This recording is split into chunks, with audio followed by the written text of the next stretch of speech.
아니요, 전 괜찮아요. 이게 되게 또렷해서 당황스럽긴 한데 고마워요.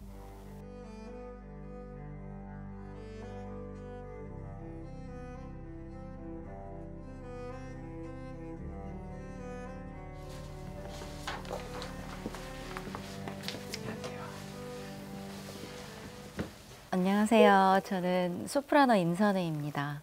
안녕하세요. 저는 첼리스트 방지성입니다.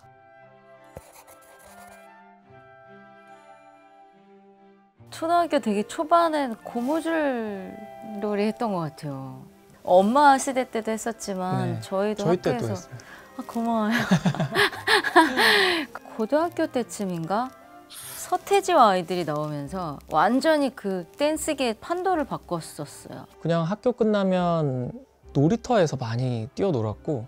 아 근데 놀이터에서 놀았다고 하니까 지금은 놀이터에서 노는 아이들이 거의 없잖아요. 네. 누구야 밥 먹어 이 소리 날 때까지 네. 아파트에서 어머님이 항상 다 남자애들이 특히 좋아했던 게 그때 당시에 막 미니카, 학교 가기 전에 꼭 문구점에서 그걸 트랙에 한번 돌려보고 가고 뭐 모터를 업그레이드 하니 뭐 이런 시기가 있었던 것 같습니다. 네. 유덕화. 유덕화가 나온 영화를 중학교 1학년 딱 보고 무슨 책을 넘겨도 유덕화, 책받침을 봐도 유덕화 뭐 이래가지고 아 이러면 안 되겠다. 그래서 제가 영화를 끊었던 기억이 있어요. 너무 확 유덕화만 보여가지고. 아이돌 문화 시작이었던 것 같아요. 아까 이제 서태지와 아이들 말씀하셨는데 이제 서태지와 아이들이 바꾼 판도에서 많이들 싸웠던 게 H.O.T냐 잭스키스냐 SES냐 핑클이냐 뭐 이거 가지고 되게 많이 서로 논쟁하고 책받침에 스티커도 붙이고 철필통에 막 붙어있고 모으고 막 그랬던 기억이 납니다.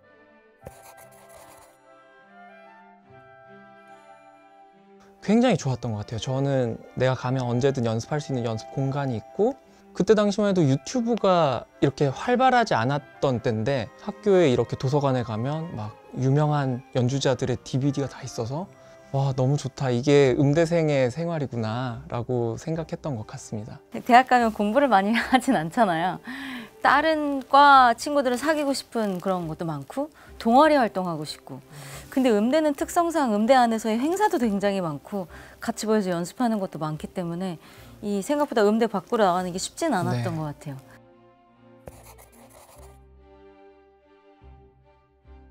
비슷할 것 같은데 보통은 대학을 졸업하고 사회생활을 시작하잖아요. 근데 저희는 유학이라는 다른 사회로 들어가는 그런 관문에 있었죠. 저 같은 경우는 유학을 시작하고 한 1년 후쯤에 되게 우연한 기회에 유럽 무대 데뷔를 하게 돼가지고 그때 어쩌면 사회생활을 외국에서 시작을 했다고 할 수도 있겠어요. 거기서 내가 어떻게 적응해야 될까라는 생각을 되게 많이 했죠. 최대한 그들의 말도 잘하려고 노력하고 잘 융화될 수 있게 그런 노력을 되게 많이 했던 것 같아요. 유학을 다녀와서 이제 제대로 된 사회생활을 시작한 건 이제 3년 차가 돼 가거든요. 이제 제가 공연을 기획하는데 이번에서야 처음으로 이제 매진을 한번 기록을 했거든요. 이제 저희 공연을 반복적으로 오시는 분들이 많은 걸 저희가 확인할 수 있었는데 그걸 보면서 약간 나름의 지지 기반이 생기고 있구나. 아, 내가 음악으로 사회에 얘기하는 메시지가 공감을 얻을 수 있구나라고 느꼈을 때 공연 기획자로서 뭔가 성취를 느꼈던 부분이 있고요.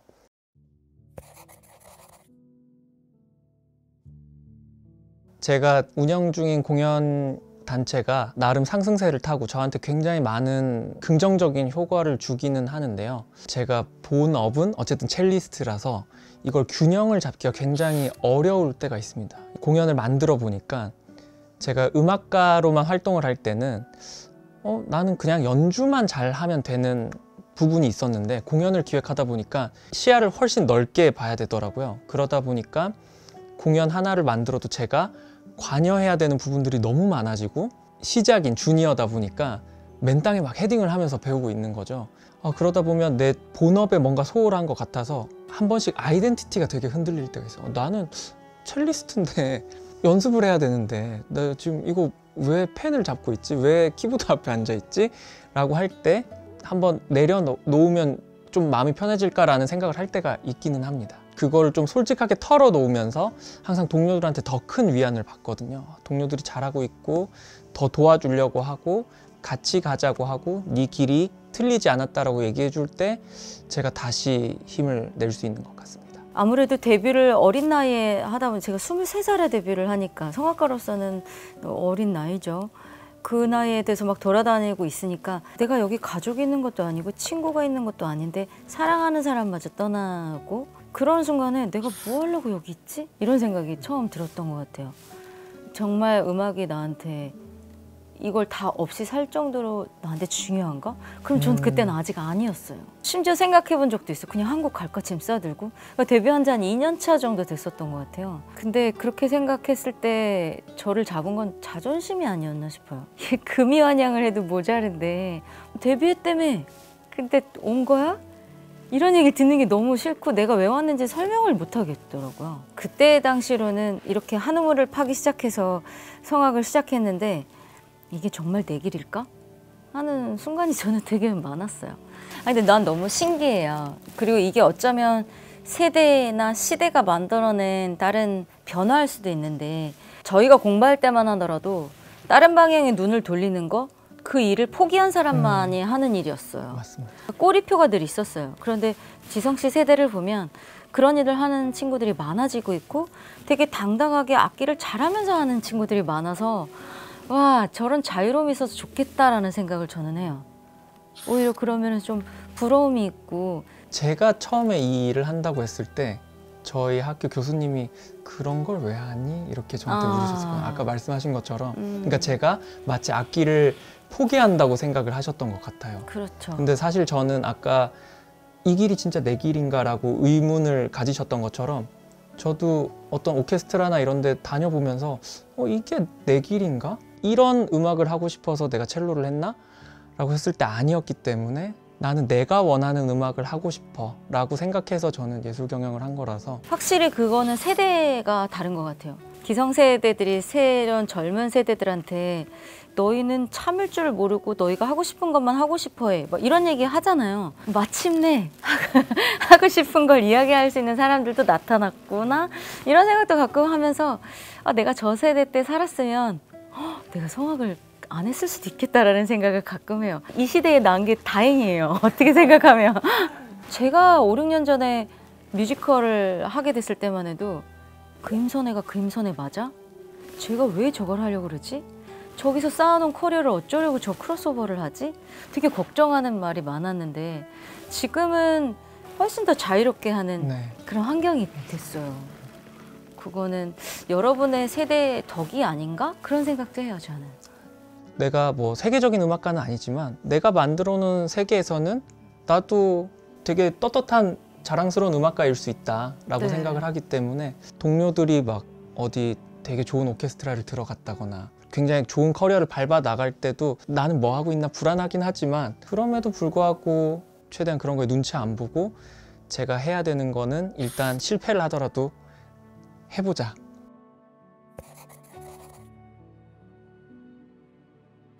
그거 안 될 거야.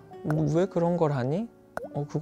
그거는 불가능해. 이렇게 말씀하시는 분들이 보통은 굉장히 연세가 좀 있으신 선생님들이라서 뭐 그분들이 살아오신 것에 비추어 보면 당연히 안 될 이야기들일 수 있는데 이제 제가 보고 있는 또 시야는 또 다르기 때문에 그 세대들에 대해서 공감하는 면도 있고 좀 고마워하는 면도 있고 그런 게 제가 그런 일을 저도 덜 당해서 그런 게 아닌가 싶긴 한데 어쨌든 제가 믿는 스승님이 제가 뮤지컬을 처음 한다고 했을 때나 뭐 드라마 OST를 녹음할 때나 경연 같은 그런 방송 무대에 출연할 때나 이럴 때 안 돼. 너 왜 그래? 이런 말씀을 한 번도 하신 적이 없으세요. 우리 선생님이 이 세대 간의 호환성이 있으시기 때문에 나도 그게 없는 게 아닐까? 하는 생각도 좀 들어요. 보고 배우는 것도 있나 봐요.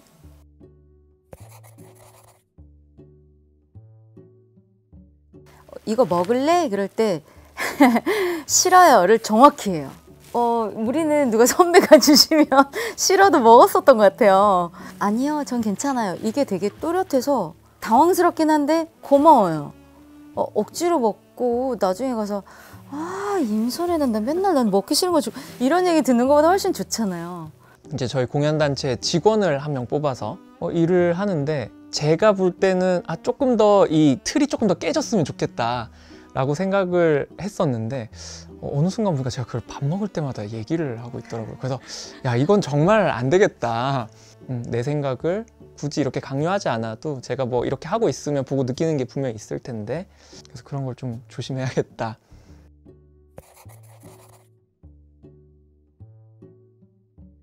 그 줄임말을 그건 저도 약합니다. 이해하려고 노력하고 있어요. 제가 독일에서 이게 잠깐 공연 때문에 다니러 왔다가 어디서 이렇게 옆에서 꼬마가 하는 말 때문에 너무 놀랐어요. 꼬마들이 이야기를 하면서 야, 너 생선 샀어? 야, 나 생선 안 샀어. 근데 걔는 사온댔거든? 뭐 이런 얘기를 해서 너무 놀랐는데 그게 알고 보니까 생일 선물이더라고요. 이게 들으면 되게 재밌긴 해요. 그리고 생각해보면 이유가 있으니까 또 사용하고 그 말의 유희를 느껴가면서 나도 해봐야지. 어색하긴 하지만.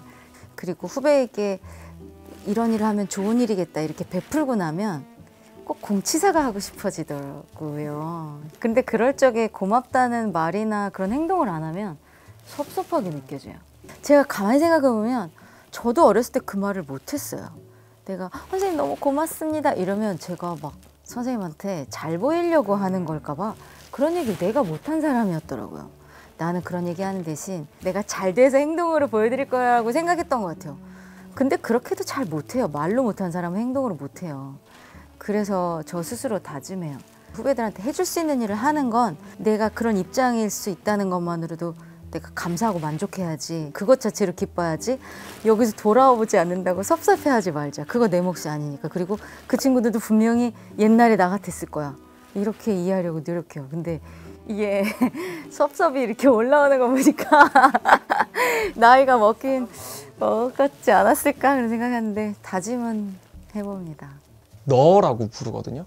뭐 한 10살 차이 나도 너고 막. 그런데 이제 제가 한국에 와서도 그렇게 생각을 했던 게, 그래서 제가 후임들한테도 사적으로 만났을 때 너무 존칭 쓰지 마 라고 했는데도 친구들이 어려워서 잘 안 되더라고요. 근데 이제 그게 가능했던 친구들을 보면 잘해줄 때는 누구나 이제 고마운데, 이게 안 좋은 상황일 때 이걸 좀 유하게 풀면 그게 굉장히 큰 영향을 미치는 것 같더라고요. 그러니까 안 좋은 상황인데 막 이렇게 하면 평소에 100번 잘해줬어도 이거 하나 때문에 관계가 틀어지는 게 저는 나이 어린 사람들이랑 관계인 것 같더라고요. 제가 윗사람한테 잘하는 건 얼마든지 잘할 수 있는데 아랫사람이랑 관계가 좋아지는 거는 저한테 달린 거라기보다 아랫사람이 마음을 열어줘야 되는데, 그러면 저는 뭘 할 수 있지라고 했을 때 이 친구가 잘못된 길을 가거나 좀 안 좋은 일을 하더라도 이거를 최대한 좋게 저 사람이 이해할 수 있는 범위 안에서만 얘기하자라고 생각을 했고, 그게 좋았던 게 아닐까라고 생각을 해봅니다.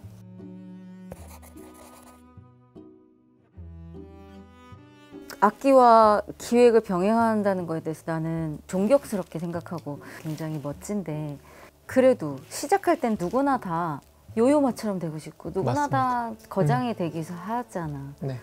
그럼에도 불구하고 그렇게 딱 잘라서 마음 정리가 쉽게 되는 편인 건지. 저는 쉽게 됐던 것 같아요. 근데 그거를 이제 주변에 이렇게 얘기하는 과정이 되게 그러니까 어려웠어요. 주변 시선을 네. 우리보다 덜 의식하는 건지. 근데 저도 아까 행동으로 보여주겠다라고 말씀하신 거랑 되게 비슷한데, 저도 내가 성공해서 증명해볼게 라는 마음이 조금 있는 것 같아요. 왜냐면 다 안 된다고 하기 때문에 저한테는 어쨌든 될 것 같은 그림이 그려져 있고 짜잔 하고 보여줄게요 라고 이제 계속 다짐을 하는 것 같습니다. 큰 용기가 성공의 반이라고 생각하거든요. 지성 씨가 멋진 건가요? 아니면 MZ세대들이 다 이렇게 멋진 건가요? 근데 다들 네, 그렇게 너무 많이들 멋지네요. 생각하시는 것 같습니다. 그러니까 요즘에 좀 어린 친구들 만나보면 이 음악가라는 직업을 예전이랑 조금 또 다르게 생각하는 것 같기도 하고, 삶하고 분리를 해서 나는 음악은 직업이고 내 삶은 내 삶이고, 음악 하는 게 결국에 내 삶도 기쁘게 하기 때문에 나는 음악가를 하는 거고, 조금 어떻게 보면 차가울 수 있는데 저한테는 그게 되게 오히려 건강하다라고 생각을 했던 것 같아요. 되게 정통 클래식으로 활동을 하시면서도 이렇게 다양한 분야에서 또 목소리를 내시는데, 사실 그게 균형을 잡는 게 되게 어려울 수도 있겠다 라는 생각이 드는데 혹시 그런 거에 대해서 뭐 어떤 특별한 노력이라든지 이런 게 있으신지 아니면 어떤 마인드 컨트롤 뭐 클래식 공연을 할 땐 나는 이런 아이덴티티가 있고 이걸 할 땐 이런 게 있고 저는 지성 씨랑은 조금 다르고 오히려 용기가 좀 부족한 사람이어서 제가 예전에는 막 이게 정말 내 길일까 성악이 다른 것도 하고 싶은 거 많은데 이렇게 고민했다고 했잖아요. 저는 소풍이라고 이야기를 하거든요. 한 번씩 소풍을 가보면 내 일이 얼마나 소중했던 건지가 좀 느껴지더라고요. 오히려 반대로 네, 되게 하고 싶어져요. 우리 여행 갔다 오면 되게 집이 그립잖아요. 그거랑 좀 비슷한 것 같아요. 여행은 여행대로 너무 좋은데 너무 재밌게 했어요. 저는 뮤지컬도 되게 재밌게 했고 실제로 재밌었고 내가 몰랐던 내 재능도 알게 됐고 내가 몰랐던 내 부족함도 알게 됐고 첼로를 정말 계속 하겠다고 마음을 먹었으면 기획자 일을 할 때 내가 오늘 이 기획을 하기 위해서 오늘 첼로 연습을 충분히 했나? 어떤 게 먼저인가를 그렇게 우선순위를 두는 연습이라는 이런 걸 할 수 있을 것 같아요. 그래서 저도 지금 들으면서 생각을 해보니까 이게 공연 기획이 저한테 굉장히 재미있지만 저한테 사실 생소한 일이기도 하거든요.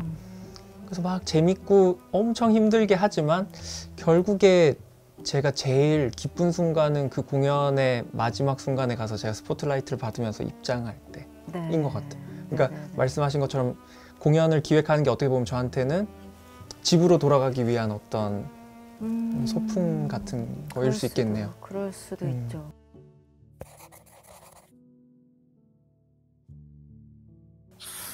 윤홍균 선생님의 자존감 수업이라는 책을 추천하고 싶어요. 우리 세대가 오히려 자존감을 잘 몰랐어요. 근데 오히려 사실 MZ세대는 자존감을 타고난 세대가 아닌가 생각은 들어요. 제가 이 책을 읽고서 이걸 내가 빨리 알았으면 조금 덜 헤맸고 조금 더 나를 많이 칭찬해 주지 않았을까라는 생각을 했어요. 그래서 그 자신감에 조금 더 건강한 칭찬을 준다면 그 용기가 더 이렇게 싱그러움이 오래 갈 것 같아요. 감사합니다. 자존감 수업. 네, 한번 꼭 찾아서 읽어보겠습니다. 네. 신부님이 쓰신 책입니다. 최대환 신부님이라고 당신이 내게 말하려 했던 것들이라는 조금 긴 제목의 책인데 신부님이 독일에서 유학하시면서 음악도 너무 많이 들으시고 예술을 너무 깊이 사랑하시는데 이거를 너무 예쁜 언어로 잘 표현을 하셨더라고요. 근데 제가 이 책을 읽으면서 들었던 생각이 내가 세상에서 이렇게 좋은 일을 하고 있구나라는 거를 이 책에서 이렇게 좋은 말로 해주셨더라고요. 제가 지금 막 웃은 게 너무 재밌는 거. 제가 그 책이 있어요 집에. 책을 추천을 하라 그러셔가지고 이렇게 책장을 보다가 내가 저 책을 아직 다 못 읽었구나라는 생각이 났거든요. 근데 오늘 그 얘기를 할지 몰랐네요. 그래서 계속 얘기를 하는데 너무 소름이 돋아가지고. 꼭 읽겠습니다. 이미 알고 계신 책이어가지고. 너무 좋죠. 네. 아니 저 이렇게 되게 고민을 많이 했었거든요. 예전에 읽었던 책들로 좀 돌아가 보니까 그 책이 저한테 굉장히 큰 의미가 됐던 책이어가지고. 그래요, 맞아요. 네. 저도 자존감 수업 몇 해 전인데 한 4년 넘은 것 같아요. 그 책 한번 읽어보겠습니다. 되게 남았어요. 무대 위에서가 아니라 무대 밖에서 자신의 일을 찾아서 또 만들어서 하고 있는 지성 씨 같은 분을 보니까 내가 모르는 분야지만 어딘가에서 또 다른 희망이 자라나고 있구나를 실제로 느끼는 순간이거든요. 이 열정이 너무 아름다워서 그리고 첼로를 놓지 않는다고 했으니까 꼭 그렇게 같이 가는 모습을 오래오래 보고 싶고 제가 처음 목소리를 들었을 때 독일에서 그 느낌을 아직 잊을 수가 없는데 앞으로도 계속 그렇게 세계적으로 활동하시면서 많은 사람들에게 목소리로 위안과 어떤 감동과 희망을 전해주셨으면 좋겠다. 그리고 저는 한국에서 제가 있어야 할 자리에서 또 제 역할을 충실히 하다가 보면 무대에서 한번 만나지 않을까. 네, 그렇게 다짐을 좀 해봅니다.